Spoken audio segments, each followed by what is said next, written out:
வக்ஃபு சட்ட திருத்த மசோதாவை ஒன்றிய அரசு உடனடியாக திரும்ப பெற வேண்டும்.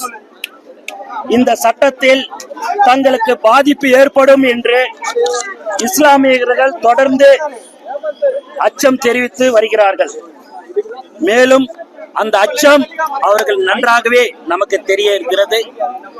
இஸ்லாமியர்களுக்கு எப்போதும் தமிழக வெற்றி கழகமும் தலைவர் அவர்களும் உறுதுணையாக இருப்பார்கள்.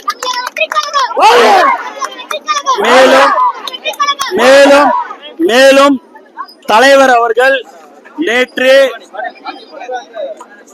அறிக்கை ஒன்று வெளியிட்டிருக்கிறார். அதில் முழு விபரம் அதில் இருக்கிறது. ஆகவே மற்றவர்களைப் போல நாங்களும் வந்தோம் போனோம் இருக்க மாட்டோம். எங்களுடைய தமிழக வெற்றி கழகம் எப்போதும் இஸ்லாமியர்களுக்கு உறுதுணையாக நாங்கள் இருப்போம் என்பதை இந்த நேரத்தில் நாங்கள்